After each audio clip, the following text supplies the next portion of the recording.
Thanks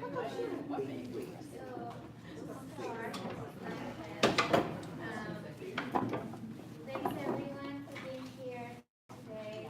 For those of you who don't know me, most of you do. My name is Paloma. I'm the Underpaid Kids Director with the San Diego County Commission. And I've been talking to some of you have been to our task force meetings before, and some of you are new, so thank you so much for being here today. Our agenda for today is pretty much focused on a presentation that we have by Donna Cat, who's our guest speaker, and she's from the Nutrition Services Division from the, and she's here to present about the at-risk after-school program that you've been hearing from me if you're not already a sponsor. So I'm super excited that she's here. Thank you so much for your time, Donna. So please, if you have any questions, write them down during the presentation, and then we're going to have some time at the end for all the questions from Donna to answer all the questions that we have. Let's do introductions. So just please, if you can share your name, your organization, and if you are currently a sponsor, that means that you serve meals, a site, serving meals, after school program, or if you're just interested in learning more. So we'll start from Caitlin. Hi, my name's Caitlin, and I'm an admin coordinator for San Diego. My name is Madeline. I'm a refugee youth program coordinator at the International Rescue Committee. And you're not currently a site sponsor, but interested in it. My name is Ryan Johnson. I work for the County Health Department here in San Diego. We do the local enforcement of all food service facilities. I'm Patrick with the San Diego Food Bank, and we provide food to sponsors. But I'm currently a sponsor. Again. My name is Vanessa with Kitchens for Good, and we are currently at the tail end of our application for sponsorship. So, I'm Angie Bridgewater. I'm the Executive Director of Parent Service, and we're currently sponsored. Hi everyone, I'm Heidi Yertsen. I'm the Research Director at the San Diego Hunger Coalition. I'm Deirdre Claskey. I'm the Director of Strategic Initiatives at the San Diego Hunger Coalition. I'm Lisa Pernod Haynes. I'm with Oceanside Public Library and the RA site. Erica Hernandez, San Diego Secretary of Education. I'm Mary Morris with Feeding San Diego, and we're a sponsor. I'm Maggie Castro. I'm the dietitian for Salve Union School District, and we do serve our students. My name is Enoch. I'm community organizer at ACT Camp. I work with that schools that we serve. Thank you. And Hi, I'm Torrin Childers, San Diego Unified School District. Joe Lesman. I'm Joe Shumate. I'm the Communications Officer for the San Diego Hunger Coalition. Thank you. So Donna, you got school districts, after-school programs, food banks, the health department, libraries. Everyone on the table today.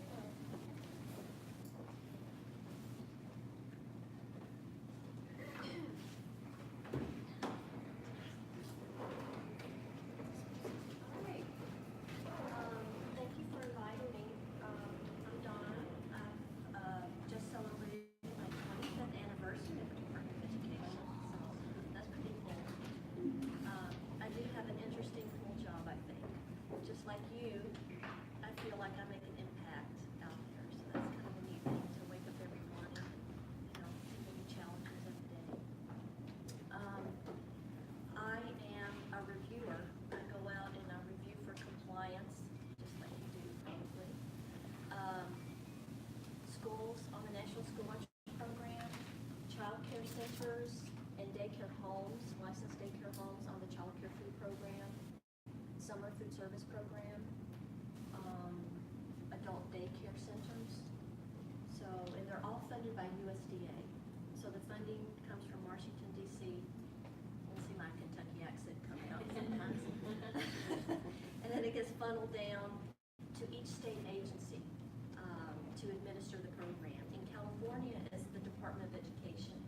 In other states, it could be the Department of Health, the State Department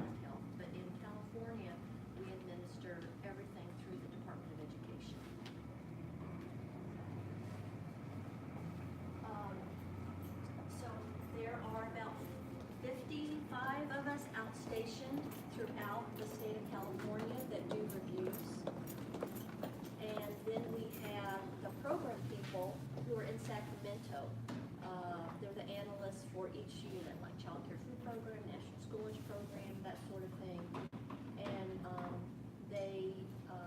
those are the people that you would call if you want to participate in the Child Care Food Program. They answer all of your program questions too. I was telling someone earlier, I know a little about a lot.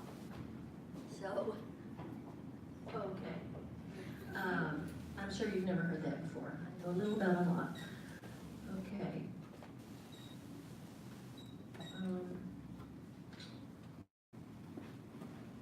The regular?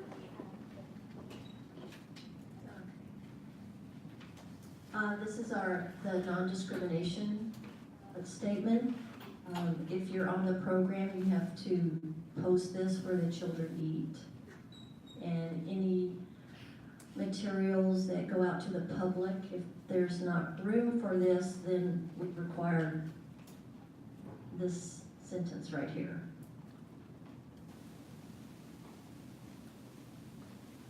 I want to go over your handouts before I forget. So this is our PowerPoint. You can make notes on it. I included the meal pattern. It's front to back. You'll notice this little grid. We recently updated our meal pattern. So where it says updated, that's our current meal pattern. And on the front page of it, on the opposite page, is sort of a summary of the changes of the meal pattern. So this is the first change in the meal pattern, probably in, 30 years. It's been quite a while. And then the last handout goes over how your organization can participate. And I put the specialist in California for the Child Care Food Program, her contact information. So if you're interested in getting on the Child Care Food Program, you can contact Monica.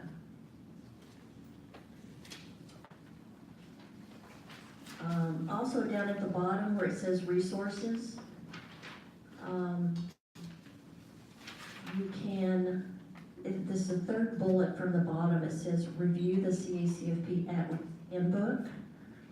And it is a wealth of information. The latest one is 2017.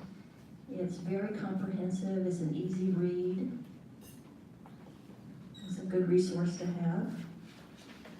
And then our website, where Monica's name is that last item there under her information. That's our website address.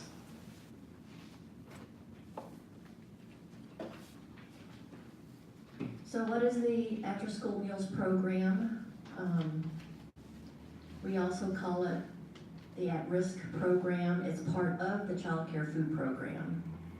And actually, the At-Risk Program came out of the Child Care Food Program around 1994. The Child Care Food Program goes back to the 80s. And the At-Risk Program started a little after that.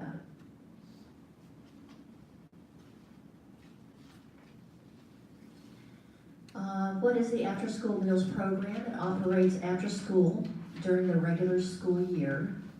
You can operate on weekends, holidays, or school vacations. You may not operate in the summer unless children are in a year-round school and on track in the summer. Reimbursed up to 1 meal and or 1 snack per child per day. So what we like to see is the children during the school year going through the Child Care Food Program, and then during the summer they could go to a summer food service site. Who is eligible to apply? Public, private, nonprofit, or for-profit organizations. The for-profit must also operate a Child Care Food Program child care center in which 25% of the children receive subsidized child care or at least 25% free and reduced meals. What sites are eligible? Area eligibility, so either you qualify by being in an attendance area of a school in which 50% of the enrolled children are in the free and reduced price meals on the National School Lunch Program. You can find data for your school at this site.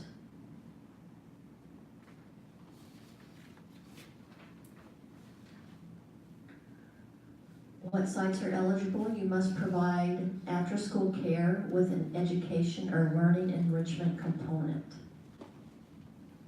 Standalone sports programs do not qualify to apply, but if it's not standalone, they can join you.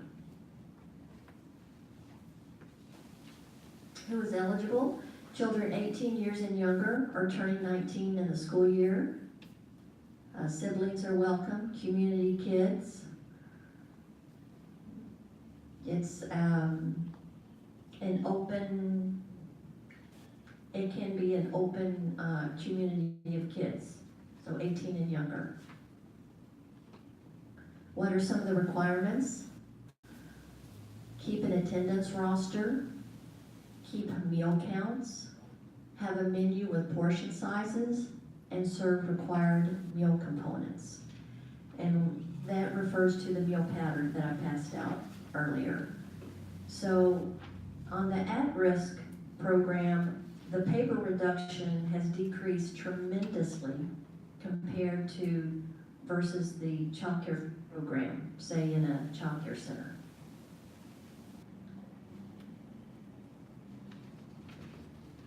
The supper component meal pattern, we find that most of the child care centers or agencies that participate are feeding children supper.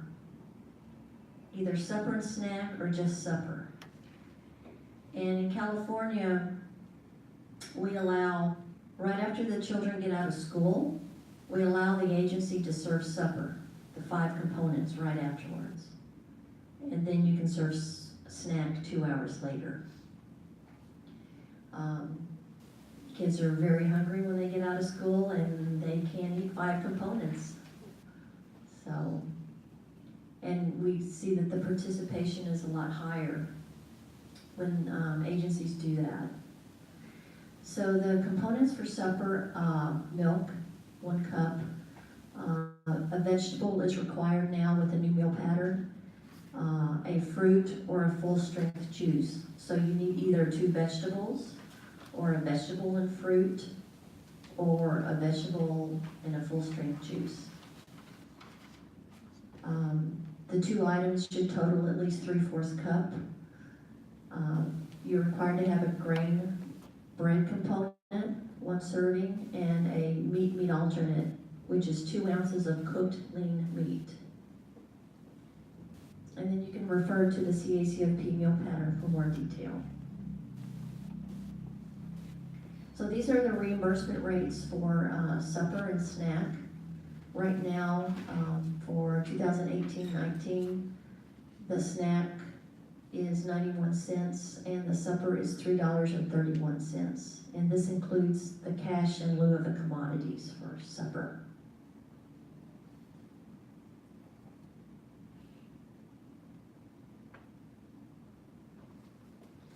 Advice and resources, start your application early.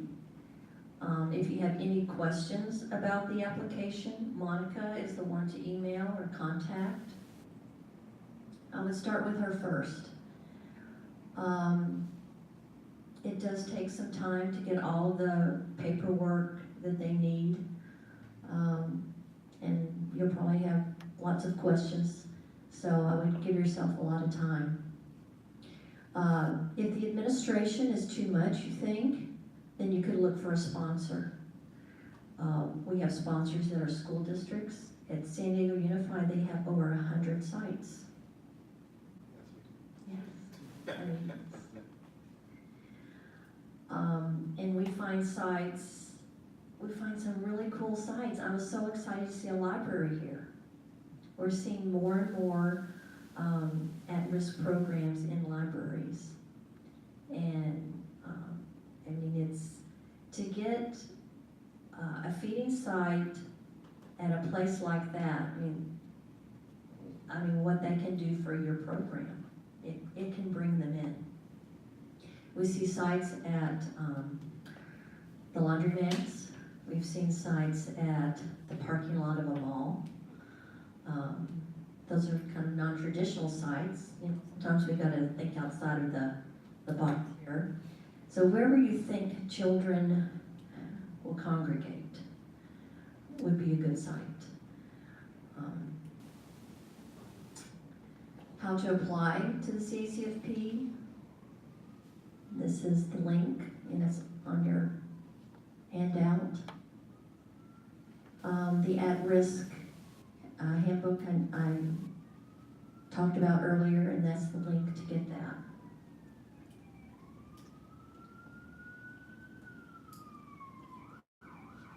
All right.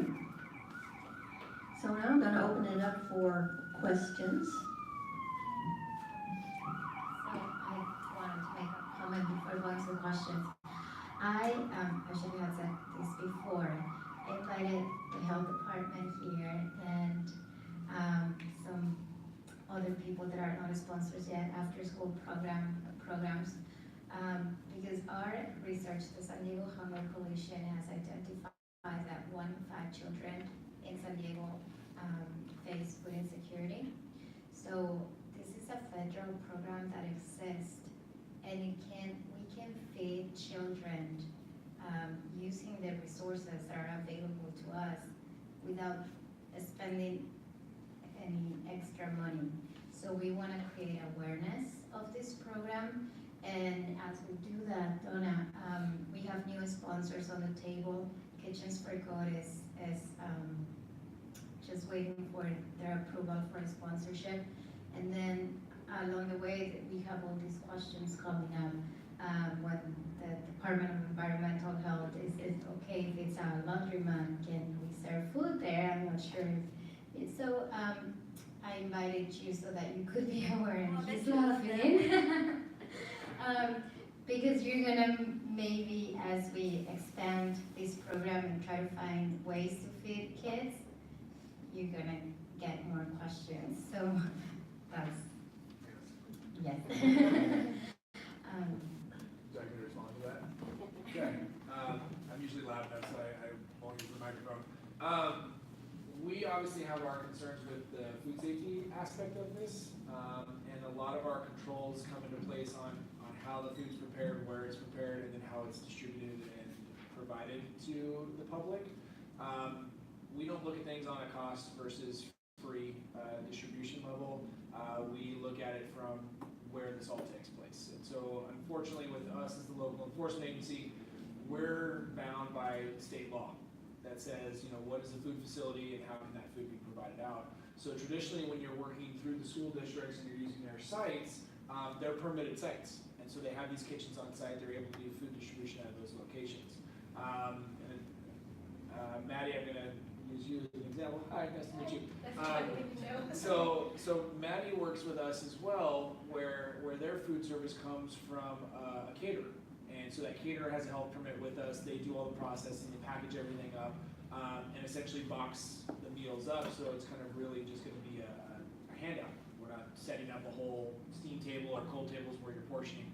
And those are the sites that have a little bit more flexibility, because a caterer can operate under the scope of their permit in any location they want, as long as they have controls in place for food safety. So the laundromats, the libraries, those aren't automatically discounted as sites that you can serve food from, but we definitely want to have a conversation with anybody that's looking to go into a non-traditional feeding site to really evaluate the operation and see if there's any food safety risks we need to worry about.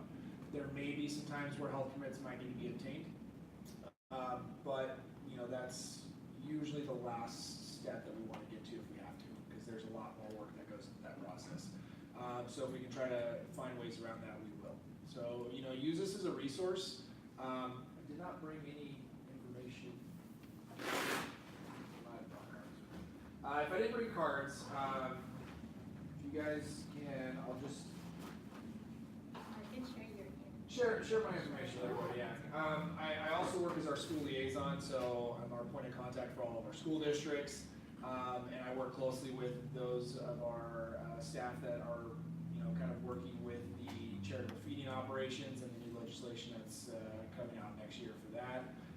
So we have a lot of resources, we have a lot of information we can provide to you, and that's really our main goal. So I always tell everybody, reach out to us first when you have your plan, and we'll walk you through what, if any, requirements you have. Yes? What is that new legislation you mentioned? I don't know the assembly bill, but it's a legislation that actually defines charitable feeding operations, identifying which ones require a health permit, which ones can operate as a satellite, if you will, of a main food bank.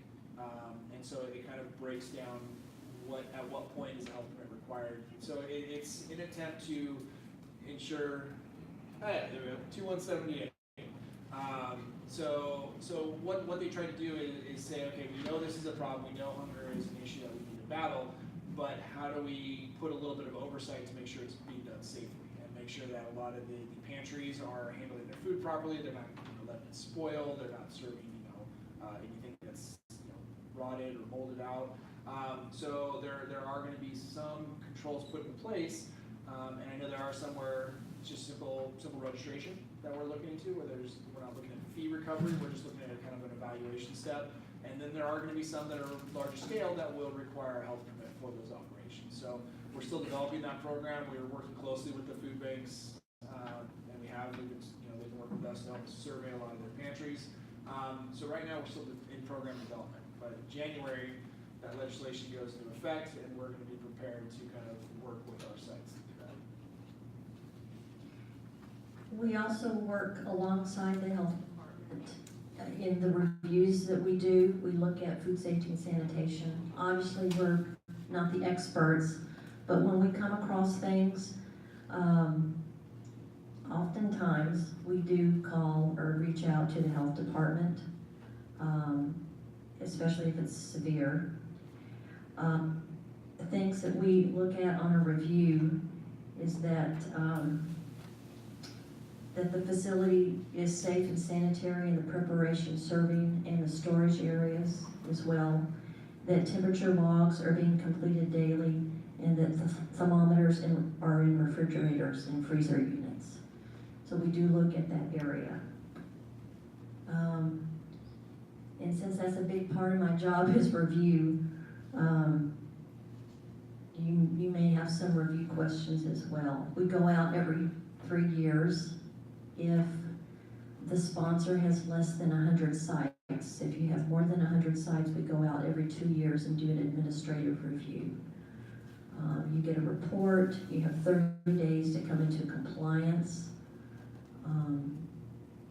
You have to come up with a corrective action. Within that, you give it to us, we see if it's going to be an institutional change, and then we approve it or not approve it.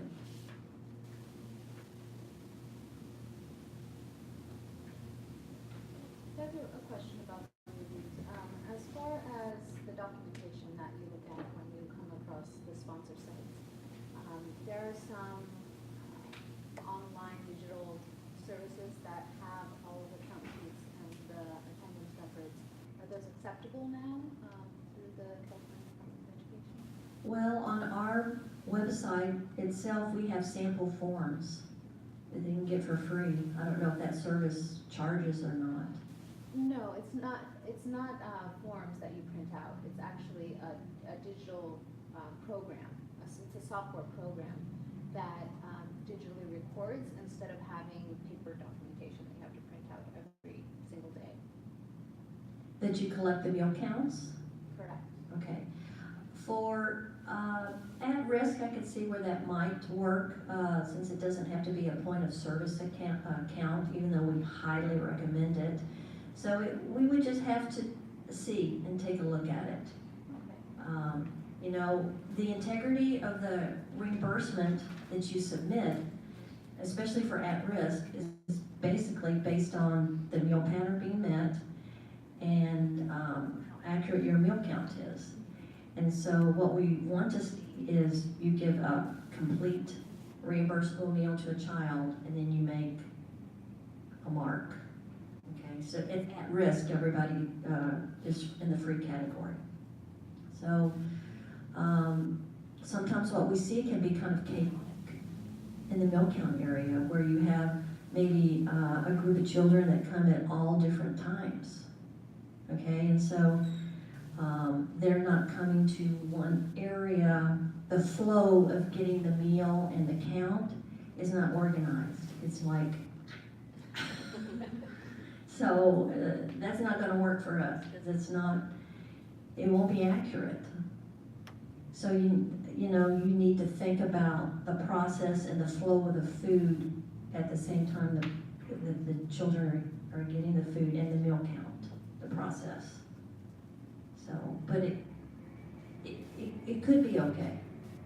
I mean, you need to, I think it would be a lot easier for at-risk than child care food program. A child care food program, you know, if you're doing family style, we'd have to see. I would say contact your local child nutrition consultant and have them come out and take a look at it, or contact them. Would that be Monica? No, that would be someone like me who's outstationed. Oh, by the way, there's 4 of us in San Diego County now. So there's Linda Lewis, there's Michelle Gambucci, there's Chartrice Terrell, and there's me. I had a question about the time frame for serving. Is there a limit on how long you can be serving food? Obviously taking into account like the public health standards and making sure that everything's kept for the amount of time, so within that time, but I know we can only be reimbursed for a certain amount of time. There's no regulation about a certain amount of time, but in California, we require that it, between major meals, it has to be 3 hours between the beginning of the major meals, and at least 2 hours between a meal and a snack. So that, you know, I could see where maybe it might be drawn out a little bit if you have shifts in care, or Yeah, I was just thinking, because we have some programs, if there does have to be that enrichment component to it, some of our programs don't necessarily lend themselves to like eating well doing the program. So we have kind of the first round of kids that come in, we give their meals before the program, and anyone that didn't kind of make it to that first round, we get it on the tail end of the programs. So it's a little bit longer of a time. as long as you're not claiming that child twice. Right, yeah, so.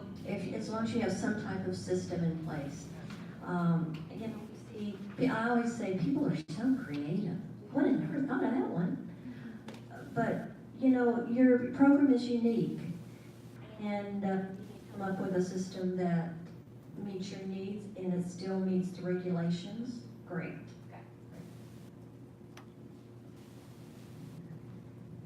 I have 2 things. One, we are actually live streaming this meeting of the first time that we're doing it, so thanks for letting us do that. But just kind of want to welcome the people that might be viewing it live or viewing it later. And I hope that we can send these handouts to them because they're really helpful. So Loma may already have them, but if we can make sure to get your PowerPoint and these handouts, I think those would be really helpful. Right, thanks.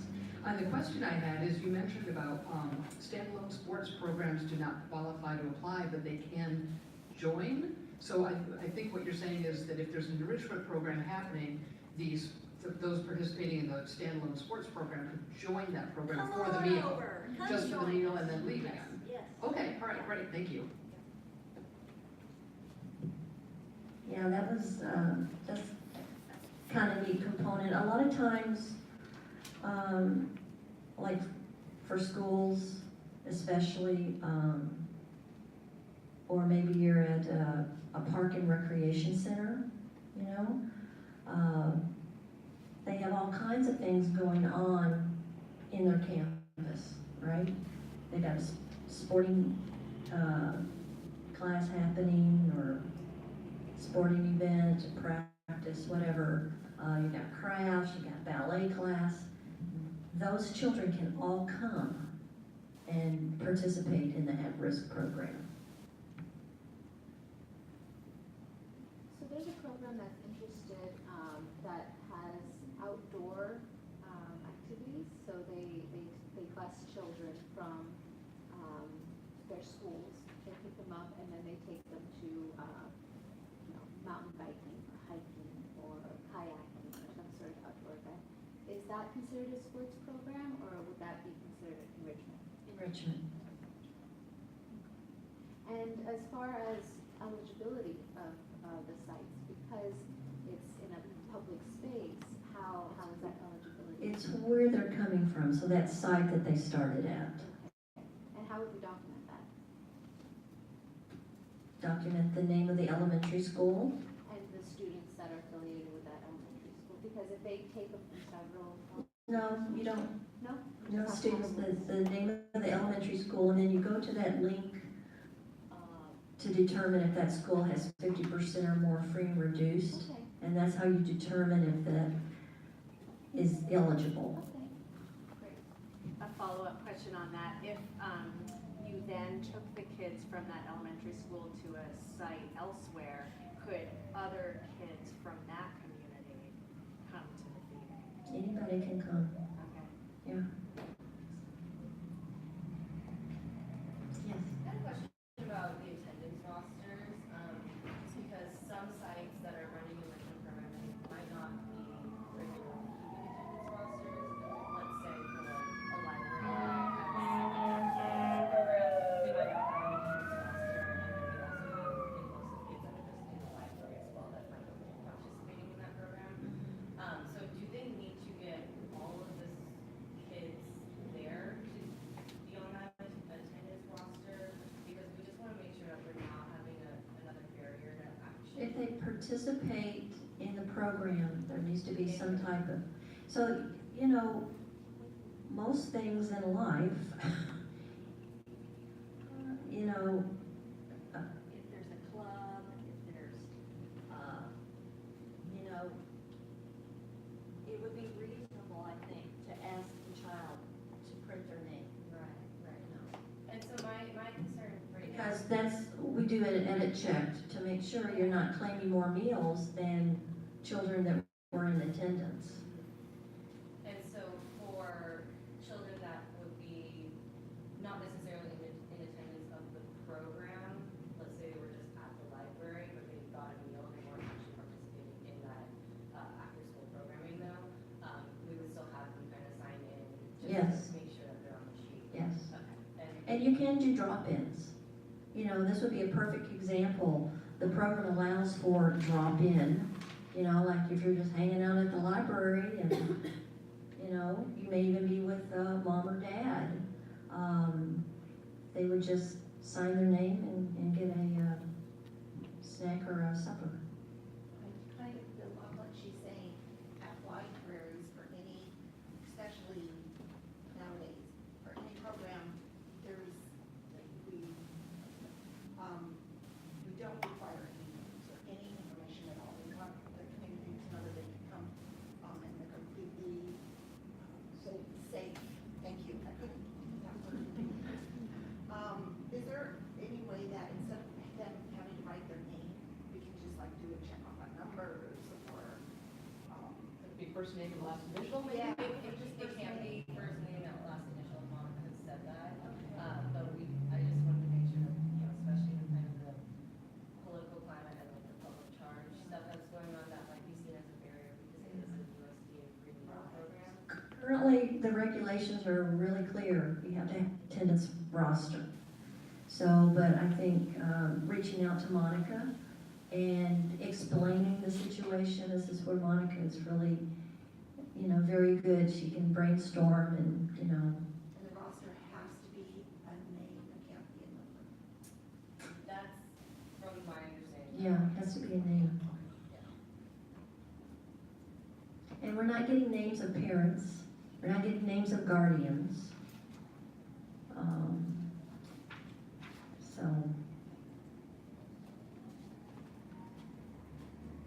when you say start early on the process to become a sponsor, how early do you recommend? How long? That's a Monica question, because she's the one that approves the application. Maybe get kitchens for good, maybe you could answer. Yeah. So we started our application process back in May. We had our full application turned in at the end of May, and Monica got back to us with edits and additional paperwork that we needed by the middle of June. And so our application was complete and ready for review since June, and we still haven't heard back yet. But apparently they are starting that review. They have started that review the 1st of November, so we're hoping that in the next week or two we'll have a response. I've been checking back in with Monica regularly. We're friends now. She's a nice lady. But our sites are different, because we have 2 after-school programs on the table as of today, and I wanted you to hear more about what the At-Risk Silver program is, but you don't have to become a sponsor and wait for 6 months. You can just be a site and have a sponsor deliver the meals to your after-school program. That, Maddie, do you know what is the average time that takes? It depends. I think once I get everyone's paperwork, it takes Monica about 2 to 3 weeks to approve it, because she does have to run a background check on the responsible parties in the organization. So it takes a little bit of time for the turnaround as well. With that said, to get all of those documents together to become a site can really vary depending on who is gathering the documents. And sometimes I can get documents within a few weeks, and then sometimes it takes a lot longer, especially if they're not up to if they're not current with their fire inspections or fire permitting or whatever needs to happen in those buildings as well. That could take a little bit of just maneuvering and scheduling, making sure that they get all of that taken care of prior to submitting it. So it really just depends on the site. But once Monica gets the paperwork, it's about 2 to 3 weeks. So if you're a site looking for a sponsor, in San Diego County, we have quite a few school districts that are sponsors. We have some, I know one nonprofit agency here. So there are sponsors available.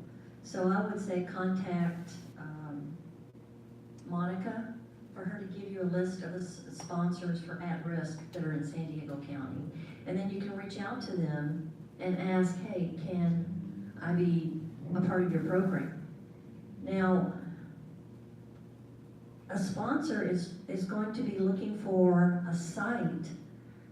The site has to do their part too. The site needs to go out and market their program. They need to rank children, right? It's not beneficial when you have not many children participating. So the site really needs to do their part in marketing the program and getting as much participation as possible from that one site. You don't want to have a site that has so few children.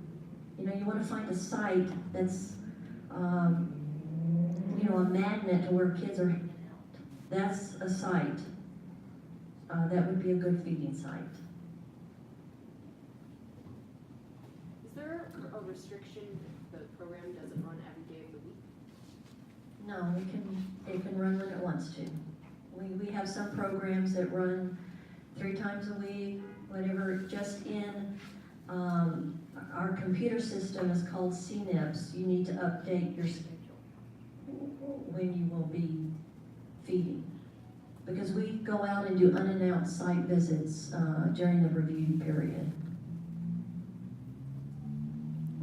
I have a question about CNIPS. I'm just wondering how, when a site becomes active, what are the requirements for updating CNIPS in terms of, I guess, how often, if there are schedule changes or if the site Whenever it is happens. non-active? Whenever it happens. Because there's nothing worse than going out on an unannounced site visit and, we're there to observe a meal. and we've either missed the meal, that's the worst. I mean, I can deal with the meal being later, but when I miss a meal, that's a very, you know, disappointing thing. And, It happens quite often. you know, that the meal times aren't accurate. So when we start the process of the review itself, we contact the authorized representative at the sponsor, and we set up the date for the administrative review, and we let them know that we're coming on an unannounced visit, and we say, please make sure that your meal times are accurate. So we send out an appointment letter, we send out administrative review guidance of all the documents that you need to pull for us.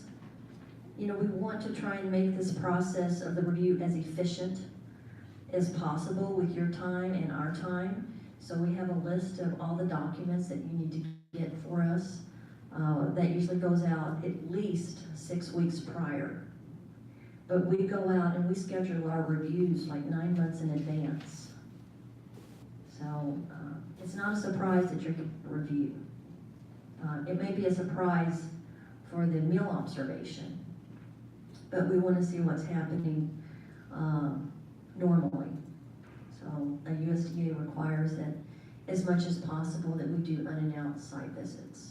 And then while we're there, I mean, we are the Department of Education, so we like to teach. And any kind of program assistance, technical assistance, while we're there, we'll give it. But, you know, we've got this also compliance hat too. So if we can suggest any kind of streamlined systems, or, hey, have you thought about doing it this way? You know, we do that too. Because the goal is to feed our future, right? We are on the same page. I have a question. So I was thinking, is there any regulation regarding the food that is used to prepare the meals? Because I was thinking, Feeding San Diego is a food bank, and this is just an example, and they get their meals for this program from a vendor. Will that vendor be able to use some of the donated food to prepare the meals to reduce the cost? Possibly, and when we find it out, we do a vendor review to make sure that they're following the local health standards, that they have a permit, health permit.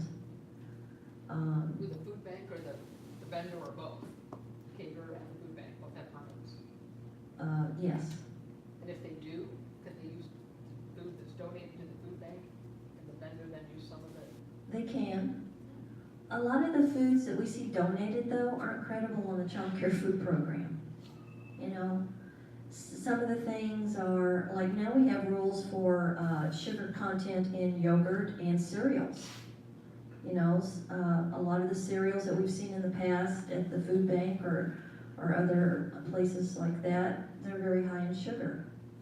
So it may not meet it.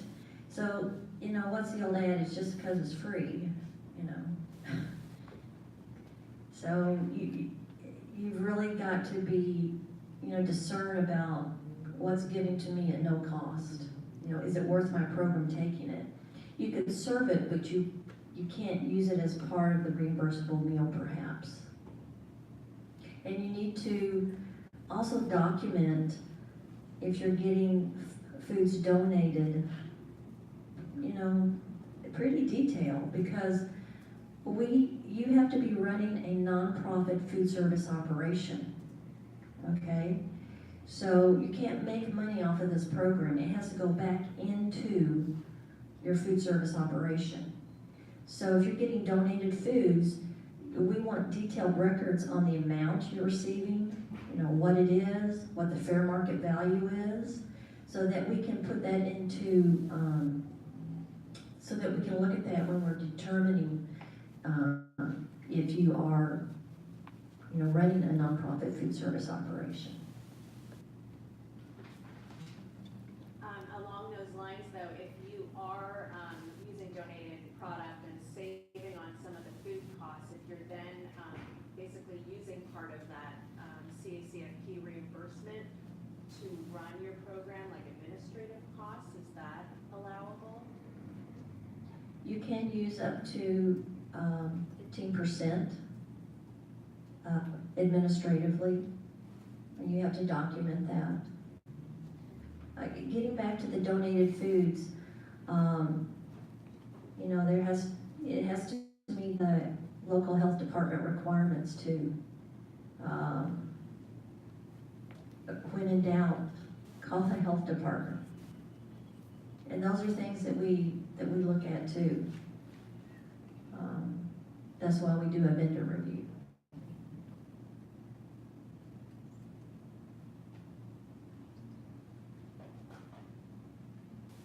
This might be a question for Monica, but I'm not sure if you know. I was just wondering, once sponsorship is approved, how soon after can you actually start serving meals? Is it immediate, or is there another review period after that? As soon as you're approved, you're up and ready to go. And then if you're less than 5 sites, we go out there the first year to do a review. If you're going to have more than 5 sites on the program, we get out there the first 90 days to do an administrative review. And then someone from programs actually comes out too, I think within 30 days to do some training as well. I think they do like a pre-approval visit as well. And they train you on all the program requirements. I guess that was my question. Do you have to wait for that pre-approval visit, and how long does it Well, take for that to happen? I don't think they'll approve you before they go out. I don't know, that's something to ask Monica about. But typically, they'll go out before you start. Yeah, it's part of the process. Well, and plus the sites where you're going to serve them, they need some sort of approval too? Like, even though you're allowed to serve the food, then what about the site you're gonna serve it? Is that approval done by us or by? Well, you turn in a site application, and I don't think they go out to all of the sites, but that is part of their approval process, are the sites.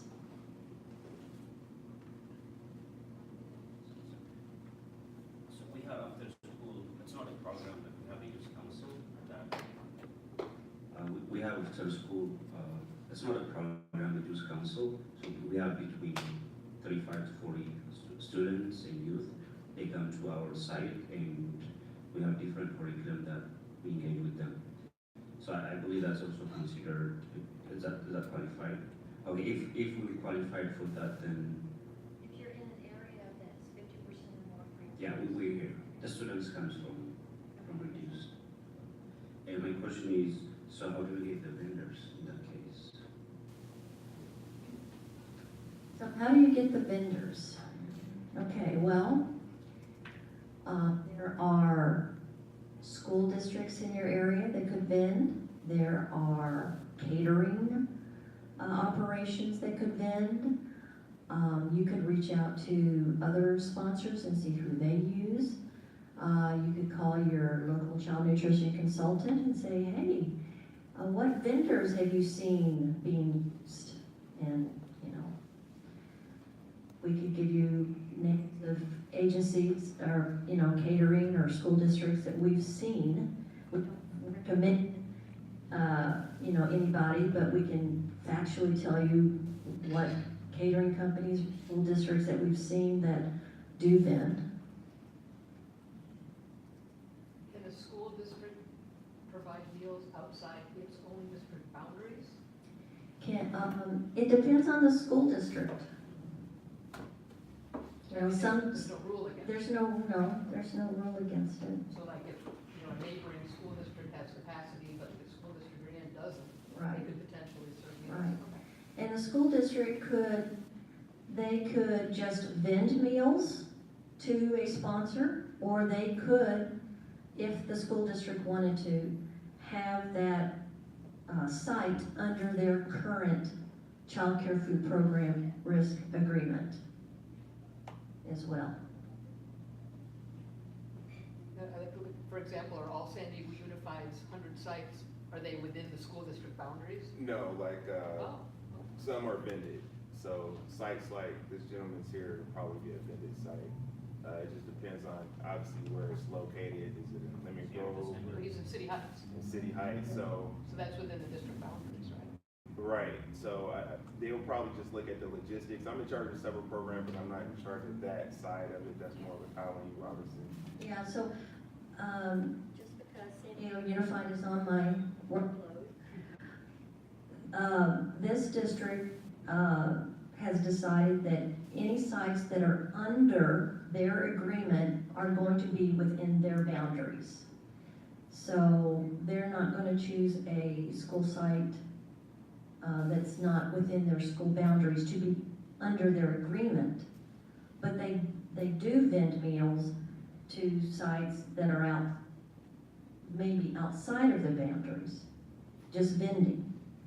So it's two different things, vending versus being under their agreement. When you're under the agreement of another sponsor, that sponsor is legally, financially responsible for your site in regards to the child care food program.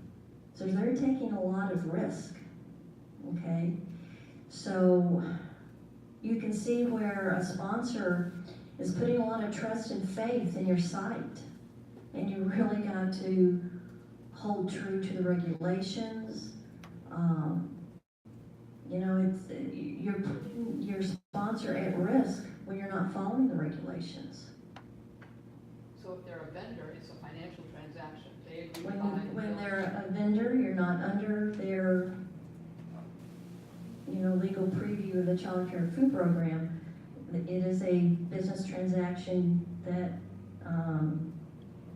agency, that caterer, that school district is just selling food to, and there's a contract we require that the school district who vends to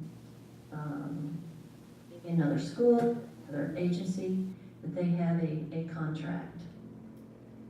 So everyone knows what's stipulated regarding the meal pattern. And the district gets reimbursed for those meals. No, if they're vended, they're not getting reimbursed. The sponsor is. Right, so You'll unless get you're paid. sponsored. You'll get paid the difference. So if it's $3.31, and we'll sell it to you for $2, and you get reimbursed. So you have to be a sponsor to get reimbursed though. Right. You can't just be a site, otherwise you're paying out of pocket for those meals. Right, that makes sense. Yeah, I mean, there are some programs throughout the country that get donations, and they're not on any kind of USDA food program, and they're absorbing it themselves. I mean, it happens. But I would say, on the most part, these programs can't do that unless they are a sponsor of the, say, the child care food program. And the vendors, you know, can charge whatever the market allows, you know.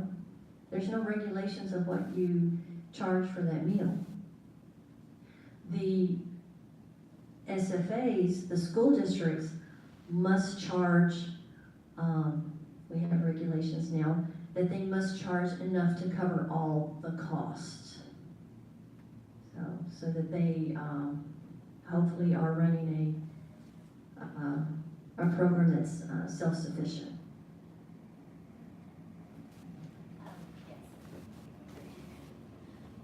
Thank you.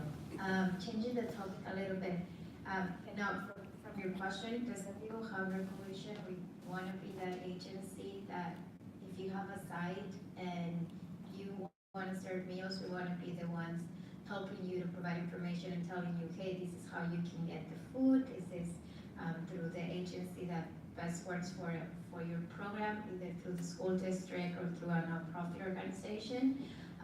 So we're already kind of doing the job for you so that you don't have to do it. We just need your support and your side to be able to feed the kids through you. And with that said, the civil rights requirement to do a training, is that for sponsors or for sites or for both? It's for sponsors to train their sites. So it's both. Could we get together once a year and do it together? Like different Well, you could do sponsors? like train the trainer. You could train your sponsors and the sponsors go back and train their sites. Or you could have your sponsors and their sites, invite them for that training. You could do both.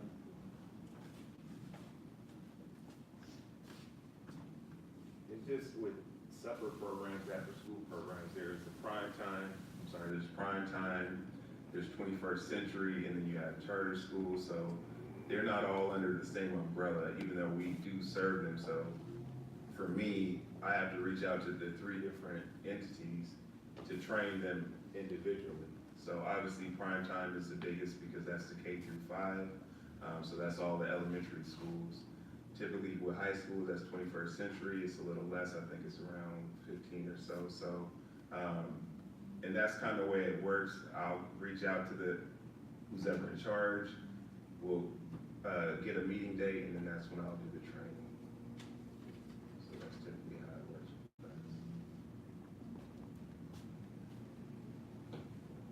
So, talking about the meal itself, we kind of skated over that, but I see some pretty neat things out there, and I think it's important to know your audience, especially with school-age children. Things that I've seen that have been popular with students is to have almost like a bento box kind of lunchable thing going on, where you have finger foods of the different components, and then the kids put it together however they want. For instance, a tortilla, some cheese, maybe some salsa, some chopped lettuce, milk. Then they can put it together themselves.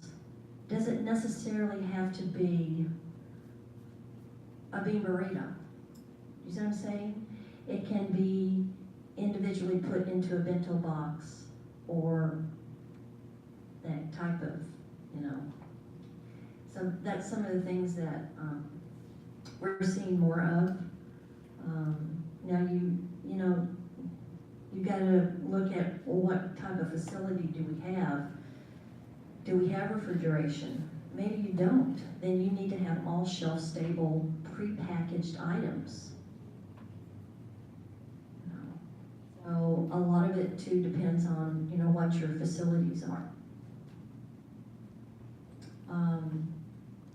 And if you need ideas, this is where the Hunger Coalition can be very helpful, is menu ideas. Menu ideas for refrigerated foods, menu ideas for shelf-stable menus. I have some that I can share that I've collected over the years, and I can send those to Paloma. We suggest having a cycle menu too, which is easier for purchasing. It's easier for just your record keeping. It ensures that the meals are going to be credible. If you do have a vendor, we highly suggest that you meet with your vendor and you get all of the backup documentation of these food items that they meet. Because you want to know before I look at it, right? Especially processed foods, the mystery meat. If it's, we we have to see that it is 2 ounces of cooked lean meat. And so you need to have menu documentation to, you know, back that up.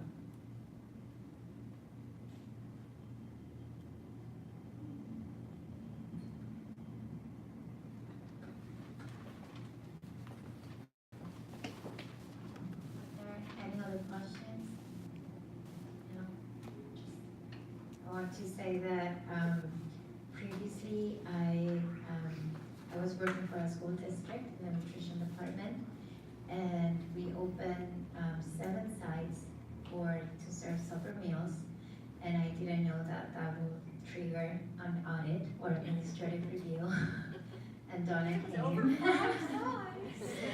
And so I'm really glad to see Donna again, and when it's not my review. But you know, don't you wanna know within 90 days if you're really doing something bad? Or, you know, we wanna fix it. So, I think good things come out of it because, you know, you can change that habit or that system, before it gets ingrained in your staff especially. Yes, definitely. It was, they called technical assistance, and so everything is really, if they find something that is not done the most accurate manner, it's just technical assistance and fix it. And so, yes, having that visit is great. Yeah, I'm just curious also regarding if I want to become a vendor, we have a lot of community members here. They have, I think they qualify for this, food safety, all of the things that they get vendor. In a way that is supportive. If they meet the local health requirements, they can be a vendor.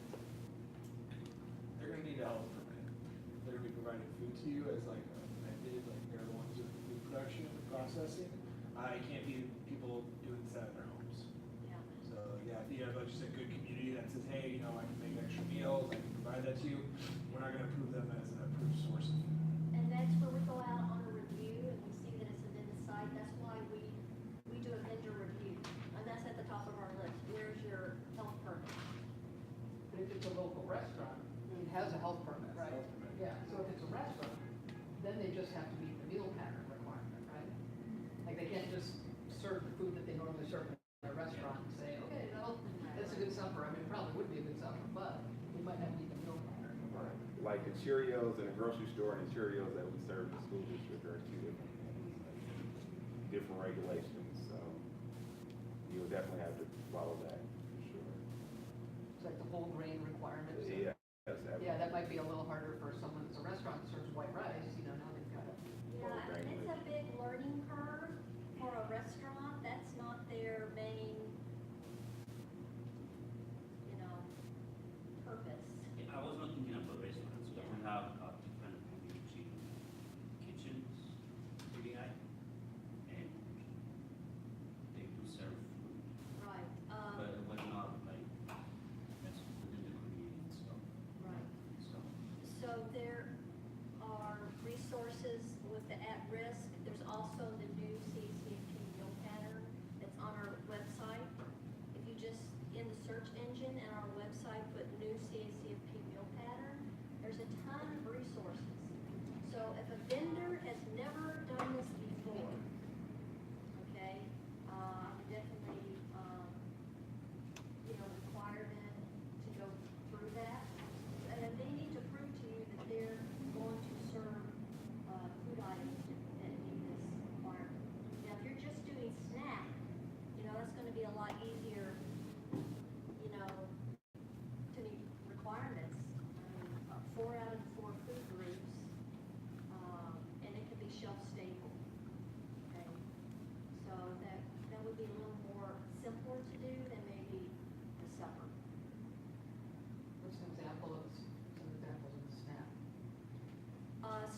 program anymore, or granola bars? Yeah. Yeah. That was hard for some people. My granola bar! Oh. But they heard a lot of feedback, so they said, okay, we won't take away animal crackers and graham crackers. That was the sacred cow. Because originally graham crackers and animal crackers, they were out the door too, and boy, USTA must have heard a lot of feedback from that. So they came back, the graham crackers and the animal crackers. So, thank goodness. Thank you so much.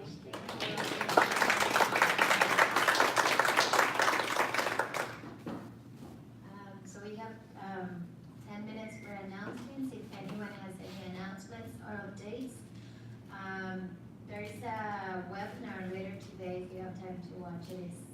It's called How to Becoming a School Nutrition Hub, and it includes a lot of the at-risk after-school supper information. And we also have a listening session on November 29th. The hospitals of San Diego County, every 3 years, they conduct a health assessment, a community health assessment, and this year, we're partnering with them because they wanna hear information and feedback on how food insecurity impacts the health of the community and children. So if you will be interested in joining us, and it's just to hear you, if you work directly with youth or the community, we would love to hear your feedback. It's early, it's at 8:30 a.m., but breakfast will be served. So let me know if you'll be interested in joining us for that. It's here. Yes, I can send you the details.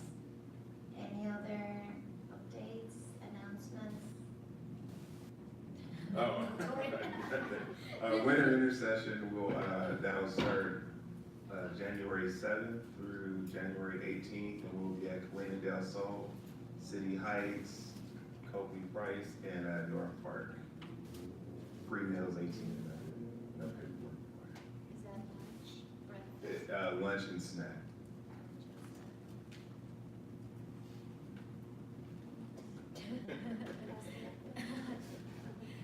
Just pass it around. Well, anyone has any? I just wanted to announce that the San Diego County Childhood Obesity Initiative has a monthly meeting for the schools and after-school domain, and everyone is invited. And so if you are involved in the after-school world, you're especially welcome, or if you're involved in school wellness in any way. And we normally have that meeting on the third Tuesday of each month from 2 to 3:30. It's usually a location in Kearney Mesa. But because of the holiday this month, we're meeting on Tuesday, it's the 27th. It's the last Tuesday of the month. And it's from 2:30 to 4 at the offices of 211 San Diego and Kearney Mesa. So if anyone's not on that list and is interested, see me. We have a presentation every month. We have, announcements and technical assistance sharing. This month, we're going to be learning about a new program from the County of San Diego's Behavioral Health Services called SchoolLink that connects school staff more easily to the mental health resources that are available to them. And it's really for any district, but it was created in partnership with San Diego Unified specifically. But it's a really neat new program that's just coming online in January, so you'll get to hear about it first at this meeting. So Tuesday the 27th, 2:30 to 4 at the offices of 211.